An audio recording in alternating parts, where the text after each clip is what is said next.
Many years ago, in a time of fantasy and intrigue, the human realm and the demon realm lived together in harmony. 6 magical crests fell from the sky, and when combined would grant unimaginable power. A civil war erupted over the crests, and a demon named Firebrand emerged victorious, claiming 5 of the 6 crests for himself. During an epic battle for the 6th crest, Firebrand killed the demon dragon, but was critically wounded himself. Another demon named Phalanx had secretly followed Firebrand, and now was his chance to obtain all 6 crests. Claiming that it was he that had defeated Firebrand, Phalanx proclaimed himself king of both the demon and human worlds. Many years have passed, and Firebrand has finally recovered from his battle with the demon dragon. Revenge burning in his heart, he begins his quest to challenge Phalanx and retrieve the 6 demon crests. Demon's Crest is an action platformer where you take on the role of Firebrand, a demon who first appeared in the Ghosts and Goblins series as a challenging foe of the knight Arthur. You use the Y button to fire a breath attack and the B button to jump. If you press B while in the air, Firebrand will unfurl his wings, which allows you to fly horizontally. You can also cling to most walls and platforms using your claws. In certain areas, you'll find shops which sell potions or spells, which you can purchase and equip by pressing the start button and selecting the item you'd like to use. With one of these items equipped, pressing X will allow Firebrand to consume the spell or potion. Finally, pressing A will cause Firebrand to use a special ability, the effects of which changes depending on which crest he's currently using. Aside from the spells, potions, and crests you can collect, you'll also find weapons specific to the Crest of Fire. These weapons change your primary attack while using the Fire Crest, and they include the Buster, which can break certain blocks, the Tornado, which allows you to spit small tornadoes that you can use as platforms, the Claw, which sticks to spikes and allows you to cling to them, and Demon Fire, which is said to be the most powerful fire in the realm. Your goal in Demon's Crest, as told by the story, is to obtain the 6 Demon's Crests, and each of these crests will transform Firebrand and his abilities. For instance, the Crest of Water turns Firebrand into a tidal gargoyle who can swim and breathe underwater, while the Crest of Earth morphs Firebrand into a ground gargoyle who can no longer fly but can smash through certain obstacles. Obtaining all of these weapons and crests isn't as straightforward as you may think. Remember how I said that Demon's Crest is an action platformer? Well, that's what I thought when I first played through the game, defeating the boss of each level and Phalanx himself, only to receive what I was told is the bad ending. There's a Metroidvania element to Demon's Crest, and you'll need to play the same levels multiple times to uncover hidden alternate routes. Some of these hidden areas require specific crests or weapons to gain access to. You may find yourself flying back and forth between levels, desperately looking for the next power-up that will allow you to progress if you're anything like me and dislike using walkthroughs. On the overworld map screen, it shows 5 levels, but there are at least 2 additional levels to unlock. I found this Metroidvania feature somehow both amazing and annoying, but I think my annoyance mostly stemmed from the fact that the manual doesn't mention these hidden paths or secret levels anywhere, aside from a very vague sentence which includes "find the stones to save the demon realm," and even that is stretching it. So my issue is really with the manual and not the game itself. My gripe with the manual aside, Demon's Crest is actually a blast to play,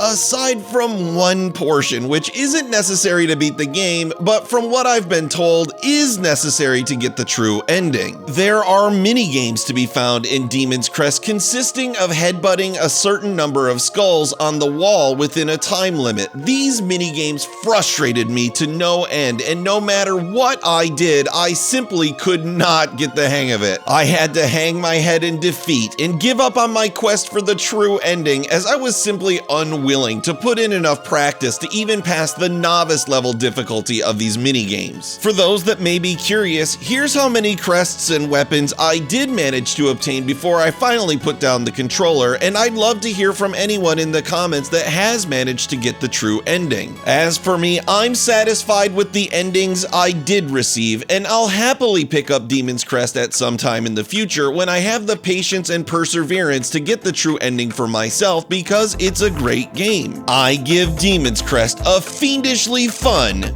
4 out of 5.